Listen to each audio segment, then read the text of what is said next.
서울 성북을 출신 김남건 의원입니다. 후보자께서는 이제 기재부 1차관 출신이시고 기재부 1차관은 그 세입 세출에 대한 추계도 담당을 하고 있죠. 예. 작년에 이제 56조가 넘는 세입 결손이 났습니다. 그 점에 대해서 좀 물어보도록 하겠습니다.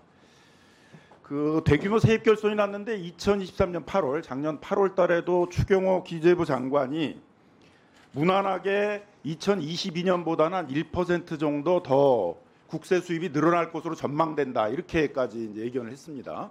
이미 대규모 세입 결손이 예상되는 작년 8월 시점에서도 기재부에서는 세입이 한 1% 정도 2022년보다 늘어난다까지 이렇게 전망을 했는데 이렇게 세입 예측이 어긋나게 된 주요 원인이 뭐라고 생각을 하십니까?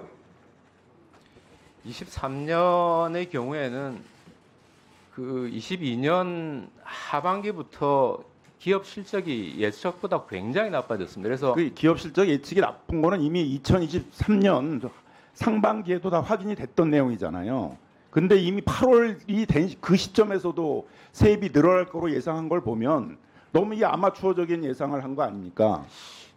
근데 제가 요 말씀 주신 부분을 좀 더 확인을 해봐야 되겠습니다만 8월의 경우에 뭐 지난해 대비 1%대 국세 수입 증가율 이렇게 얘기하신 거는 좀 확인이 필요할 것 같습니다. 그 세입이 이제 이렇게 결손이 난 거에는 감세 정책도 많이 영향을 미친 거죠. 2022년도에 세법 개정이 대대로 있었고 1년에 한 13조 정도씩 세수가 이제 줄어들 것이라는 예측들이 있었는데 기재부의 발표에 따르더라도 2022년 세제 개편에 따라서 소득세, 종합부동세, 법인세 등에서 6조 2천억이 이 세법 개정 때문에 줄어들었다 이렇게 됐는데 이 세법 개정을 하게 되면 이렇게 세입이 결손될 것이라는 것들은 예측할 수 있었던 거 아닙니까? 예, 22년 세제 개편에 따라 가지고 23년에 미친 영향이 제 기억에도 한 6조 2천 정도 되었다고 했었고요. 그거를 그 반영을 해서 아마 세입을 짰었던 거로 기억을 합니다. 다만 아까 말씀드린 대로 예상치 못한 경기 부진이 심하게 일어나면서 세수 결손 규모는 저보다 훨씬 크게 작용을 했던 것 같습니다. 그 2024년 부분도 보도록 하겠습니다. 다음 페이지를 좀 넘겨주시면 지금 2024년도 보게 되게 되면 지금 5월 기준으로 보게 되면 지금 2013년도 진도율이 41.1%밖에 안 돼요. 작년 그렇게 세수가 큰 결손이 났을 때도 46.6%였는데 지금 진행되는 상황을 보게 되게 되면 올해도 대규모의 세수 결손이 세입 결손이 나타날 것으로 좀 예상이 되는데 이렇게 계속 2년이나 연속해서 대규모의 세입 결손이 나타나는 것들은 어떤 원인이라고 생각하십니까? 그 부분이 결국 올해 같은 경우는 이제 법인세 영향이 가장 큽니다. 크고 지금 5월까지는 상당히 지금 안 좋은 상황인데 제가 기재부 차관을 좀 떠난 지가 몇 주 되어가지고 정확하게 최근에 추정은 모르겠습니다만 아마 조금씩 부가세나 이런 부분들은 지금 좀 나아지고 있는 상황이라 전체적으로 어느 정도 부족할지 후보자께서는 올해는 그런 대규모의 세입 결손이 없을 거다 이렇게 예상하는 겁니까? 세입 결손이 작년 그러니까 올해 세입안이 안 대비해서는 많이 부족할 것 같다고 생각이 들고요. 다만 이게 어느 정도 크게 날 거냐, 지난해하고 비교해서 어느 정도 될 거냐 하는 부분은 조금은 더 지켜봐야 된다 이런 입장입니다. 다음으로 시간이 없어서 그 2022년도에 있었던 그 레고 사태 그 부분에 대해서 물어보도록 하겠습니다. 그 당시에 청와대에서 경제금융비서관 하고 계셨죠? 네, 그렇습니다. 네, 예, 다음 좀 넘겨줘. 예, 거기 봐주십시오. 저희가 이제 사전에 질문을 했더니 그 레고 사태 때에 대해서 후보자께서는 시장 불안 심리를 조기에 차단하고 시장을 안정화시켰다 이렇게 굉장히 잘한 것처럼 답변을 하셨는데 그 옆에 김주현 금융위원장이 2022년 국정감사 때 나와서 한 발언을 보게 되면 저희 대응이 부실하고 늦었습니다. 특히 9월 말 이슈가 있었을 때 회사채 기업보험 매입하는 한도를 늘리고 진정되길 바랬는데 생각보다 안 됐고 한 번에 하지 않고 여러 번에 나눠서 하는 바람에 저희가 미숙했습니다. 그래서 그 금융을 담당하는 금융위원장은 그 당시에 상당히 미숙했고 제대로 대응을 하지 못했다고 그러는데 증인은 어떤 근거로 그렇게 대응을 잘했다라고 얘기를 하시는 겁니까? 이게 시간의 문제인 것 같습니다. 저는 대응을 잘했다라고 평가를 한 것이 결국은 이제 10월 5일 날 그 레고랜드 관련해서 ABCB 부도가 나고 그 이후에 그 해 말까지 조치들이 이루어짐으로써 시장이 빨리 안정됐다는 취지의 말씀을 드린 겁니다. 답변 다 하셨습니까? 예, 그럼 우리 김남근 의원님 수고하셨습니다. 다음 우리 존경하는 민병덕 의원님 질의해 주시기 바랍니다. 예, 오전에 그 레고랜드 PF 관리 문제를 좀 묻다가 다 못 물어서 다시 한번 좀 물어보겠습니다. 저희 의원실에서 질의한 것에 대한 서면 답변은 후보자께서는 그 당시에 범부처 총력 대응을 해서 시장 불안 심리를 조기에 차단했다, 시장 안정화시켰다 이렇게 답변하셨어요. 근데 앞에서의 강훈식 의원에 대한 답변에서는 그렇게 빨리 조기에 대응할 수 없었다 그래서 좀 답변의 내용이 좀 다소 달라요. 그래서 그 뒤에 일지를 한번 보도록 하겠습니다. 그 일지를 넘겨주세요. 뒤에 보면 이제 쭉 일지가 있어요. 그걸 제가 한번 정리해봤습니다. 처음에 이제 강원도 레고랜드 그 채권 부도 사태가 발생한 다음에 금융위원회 차원에서 채권시장 안정펀드 조성을 이제 논의를 했습니다. 뭐 그 당시에는 그렇게 심각하게 논의를 안 했던 것 같아요. 그 당시에는 어떤 정도 수준에서 대응하자 논의를 했습니까? 16일 정도에는 내부 조정을 할 때 그 기존의 채권 제한 펀드가 그때 그러니까 몇 조 정도 수준에서 대응하자 이런 정도 논의였죠. 그렇죠. 월 규모를 채권 시장이 몇 조 정도입니까? 제 숫자는 정확하게 400조 정도, 예, 400조 예, 정도 예, 돼요. 그러면 예. 400조가 월 단위로 운영되는 시장에서 한 몇 조 단위로 대응한다는 것들은 좀 아니랬던 거 아닙니까? 그 제가 제 기억으로는 16일이지 않습니까? 만약에 16일이었을 경우에 이게 저 채권 시장이 아예 차환이 안 되거나 하는 상황까지 가지는 않았던 걸로 기억을 합니다. 그 다음에 이제 그렇게 늦장 대응하는 사이에 한국전력, 도로공사 등 정부의 보증이 있어서 상대적으로 안정적으로 판매가 되는 그런 회사채들도 판매가 안 되기 시작했어요. 뭐 당연히 민간들에 있어서의 채권들 판매되지 않기 시작했고, 그 다음에 이제 레고랜드 채무 보증을 강원도에서 하겠다 이렇게 했는데 그래도 다시 부산교통공사, 뭐 한국전력 등 채권이 발행되지 않았고, 그때야 비로소 이제 50조 플러스 알파 대책이 나왔어요. 50조 플러스 알파 대책이 나온 다음에도 또 가스공사, 인천도시공사 이런 회사채들이 팔리지 않았고, 그래서 다시 한국은행이 42조 5천억의 유동성 지원 방침을 발표를 했고, 또 그 뒤에도 안정이 되지 않아서 결국은 5대 금융지주가 95조 원의 유동성을 지원한다 이렇게 발표가 됐어요. 그러니까 발표가 그냥 계속 일주 단위로 몇 개씩이 나온 거죠.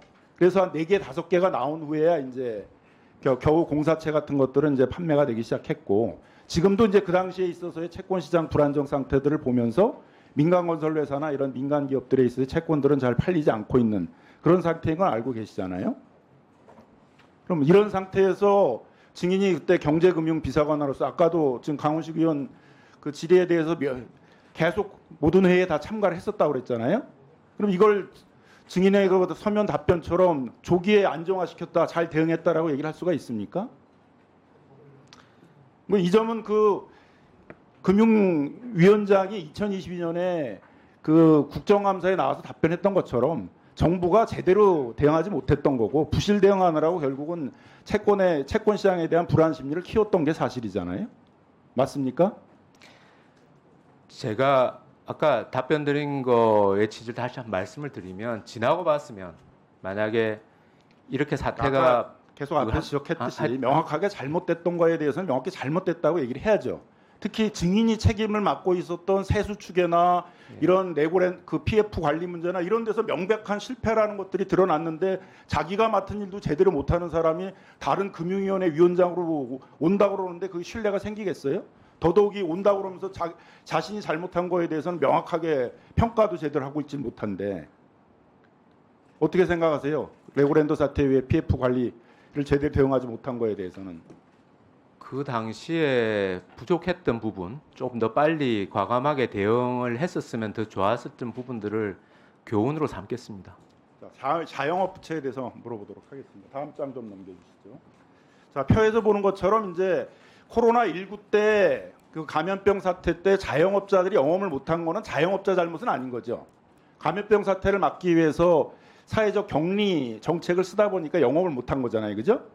그래서 자영업자 지원 정책에 대해서는 다른 나라들은 그걸 빚으로 해결하는 것보다는 금융지원보다는 주로 재정 지원들을 많이 했어요. 저 표를 보시면 알겠지만은 미국 같은 경우에는 자영업자 지원의 91%를 지금 재정으로 했잖아요. 금융지원보다는. 호주 같은 경우도 90%를 재정으로 했어요. 캐나다 같은 경우에도 80%대를 재정으로 했습니다. 영국도 과반수 이상을 재정으로 했어요.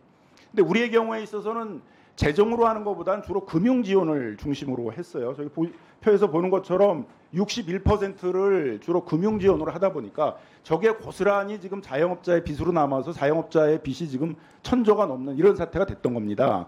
그때도 금융으로 지원해야 되느냐 재정으로 해야 되느냐 논쟁이 많았지만 기재부가 주도를 해서 재정보다는 금융 지원을 했던 거예요. 그래서 이렇게 자영업자 빚이 많이 늘어난 겁니다. 이와 같이 기재부하고 금융위 사이에 있어서는 정책을 두고서도 갈등이 있을 수 있는 영역이에요. 그런데 이 가계부채, 자영업부채를 줄이는 관리 정책을 써야 될 금융위에 기재부 출신이 온다는 것들은 상당히 불안감을 주는 측면이 있단 말이죠. 증인은 어떻게 생각하세요? 금융위 위원장을 맡으면서 그 자영업자 부채나 가계부채 이런 거를 축소하는 디레버리 정책을 나가야 된다고 생각을 합니까? 아니면 뭐 여차하게 되게 되면 다시 계속 빚을 지원하는 정책으로 나가야 된다고 생각합니까? 자영업자 부채 문제는 저 관리를 해 나가야 된다고 생각을 합니다. 뭐 다음에 저 새 출발 기금에 대해서 물어보겠습니다. 앞에서도 좀 얘기가 있었지만 다음을 좀 넘겨줘 보세요. 2022년에 새 출발 기금의 목표가 6조였어요. 6조였는데 뭐 실적을 보게 되면 0%예요. 전혀 집행도 되지 않았고 2023년도에 9조였는데 29% 집행됐습니다. 결과적으로 지금까지를 보게 되게 되면 목표액의 13%밖에 집행이 안 됐어요. 아까도 이제 증인 답변에서 이 자영업자 문제를 새 출발 기금의 채무 조정으로 해결한다고 그랬는데 13%밖에 집행이 안 되고 있는데 저걸 어떻게 해결하겠어요? 왜 저렇게 집행이 안 되고 있다고 생각합니까? 초반에는 아마 다른 대책들이 좀 같이 있다 보니까 이쪽으로 오는 게 좀 적었던 것 같고요. 그래서 올해 다음 장을 한번 넘겨보세요.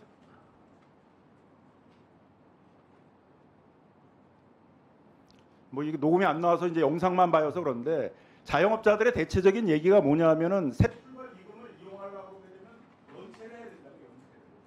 6개월이든 3개월이 연체를 해야 지원을 받을 수 있는데 다들 연체를 안 하려고 지금 저 지원을 받으려고 하는데 이미 연체를 시작해야만 지원을 받는다고 그러니까 저걸 받을 수가 없는 거예요. 좀 엉터리 정책인 거죠. 연체를 안 하려고 저걸 이용해가지고 제기를 하려고 그러는데 다 연체를 한 사람들한테만 지원을 해준다고 그러니까 시스템이 안 되고 있습니다. 지민자 금융위원장 하시면서 새 출발 기금에 대해서 한번 대대적인 개혁을 해서 실질적으로 연체를 하고 있지 않게 되고 저걸 가지고 지원을 받아가지고 제기하려는 사람들에게 과감하게 지원하는 정책을 이해하겠습니다. 예, 한번 챙겨보겠습니다. 다만 이제 새 출발 기금이라는 성격이 그 도덕적 해이 부분이 있기 때문에 연체 그런 부분이 예 그런 부분을 고려해서 어떻게 더 개선할 수 있는지 부분을 한번 보겠습니다. 예, 그렇게 하겠습니다. 예. 자, 수고하셨습니다. 네, 김남근 의원님. 자, 다음 존경하는 김병기 의원님 질의해 주시기 바랍니다. 예, 제 PPT의 14쪽을 한번 좀 올려주시면 자본시장 밸류업 정책에 대해서 좀 물어보도록 하겠습니다.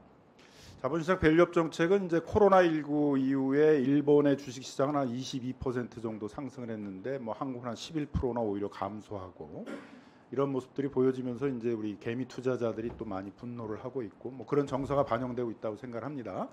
일본의 자본시장 밸류업 정책들을 많이 모방하고 있는데 일본의 자본시장 밸류업 정책에는 뭐 금투세나 상속세 감세하는 이런 세금 감면 정책은 없었죠. 네, 그런 걸로 알고 있습니다. 일본의 자본시장 이제 밸류업 정책은 주로 이제 기업 지배구조 개선에 관한 내용들이 중심이었죠. 15쪽 한번 올려주시면 여기도 보게 되면 이제 일본의 자본시장 밸류업 정책이 쭉 정책적 이걸 그래프로 그린 건데 뭐 스튜어드십 코드, 거버넌스 그런 준칙을 만들어서 기업 지배구조 개선하도록 해서 기업마다 그 최대 주주의 영향력을 받지 않는 독립적인 이사들을 이사의 3분의 1 이상 구성하도록 하고 또 실제로 이런 게 잘 이행이 돼서 그 지배구조가 많이 개선되면서 기업 가치 상승에도 많이 영향을 미친 거죠. 그 다음에 이제 그 다음 넘겨주십시오. 그래서 서면 질의를 했더니 이제 그 후보께서도 금융시장 밸류업을 하려면 뭐가 필요하냐 그랬더니 공정 투명한 시장 질서 확립, 자본시장 접근성 제고, 주주가치 기업 경영 확립, 여기 3개 원칙을 얘기를 하셨어요. 요거 2월 달에 최상목 장관이 그 비상경제회의에서 얘기했던 그 내용하고 같은 것이죠? 예. 그러니까 여기서도 지금 그 후보자께서도 금투세나 상속세를 자본시장 밸류업 정책하고 연계시키진 않았는데, 근데 갑자기 그 총선 전후로 나온 정부 정책을 보게 되면 금투세 폐지나 상속세 감면을 자본시장 밸류업과 연관시키고 있는 건데, 이거는 좀 정확한 내용은 아닌 거죠. 자본시장 밸류업과 직접적인 관련이 있는 건 아닌 것이죠. 그 주주 가치 기업 경영 확립이라는 부분을 시장과 이제 소통을 하는 과정에서 좀 인센티브가 있으면은 훨씬 더 효과를 거둘 수 있겠다. 기업들이 더 참여할 수 있겠다. 그런 의견을 반영한 겁니다. 그건 뭐 제가 보기에는 뭐 상당히 정치적 프레임으로 자본시장 밸류업 정책과 금투세 폐지를 연계시킨 거지, 다른 나라 사례도 없었던 것이고, 우리 윤석열 정부에서도 그 자본시장 활성화시키자 하는 그런 내용에 금투세 폐지나 상속세 감면은 없었어요. 근데 갑자기 정치적 프레임으로 이걸 갖다 붙인 것들인데, 이것은 올바른 이제 정책적 방향은 아니라고 생각을 합니다. 다음 시간을 좀 넘겨주시면은, 금융감독원장은 이제 그런 점에서 좀 정확한 지적을 하고 있는 것 같아요. 그 기업 지배구조 개선을 그 밸류업 정책의 핵심이라고 얘기를 하면서 상법 개정은 하진 않았지만 금융감독원은 이사의 충실 의무를 주주에까지 확대하는 거. 그 다음에 자본시장에서는 모든 주주가 기업 성과를 골고루 향유할 수 있는 기업 지배구조의 새로운 패러다임 정립, 뭐 이런 지배구조 개선을 이제 가장 핵심적인 자본시장 밸류업 정책으로 얘기를 하고 있는데, 이 금융감독원장이 얘기하고 있는 이런 것들이 원래 가장 전형적인 그 자본시장 밸류업 정책의 핵심 내용들인 것이죠. 동의하십니까, 금융위원장도? 예, 지배구조 개선이 중요한 과제라고 생각합니다. 네, 마지막으로 그 전세 사기 피해 구제와 관련된 얘기를 한번 좀 물어보도록 하겠습니다. 그 염태영 의원실이 국토부로부터 받은 자료에 의하면 전세 사기 피해자 중에 신탁회사에 신탁이 되어 있는 게 799건이 있다고 합니다. 근데 갑자기 최근에 이제 신탁회사들이 거기 있는 전세 사기 피해자들에 대해서 나가라고 하는 이제 인도 소송들을 일제히 내고 있습니다. 가뜩이나 전세 사기 피해자들 지금 구제하자고 그러는데 금융기관들은 임차인들 내쫓겠다라고 하고 있는데, 사실 그 신탁회사 같은 경우에 있어서는 그 임차인들이 내는 월세로 담보 신탁 이자 낸다는 것도 다 알고 있었어요. 이거 굉장히 부도덕한 행위라고 생각을 하는데, 후보자께서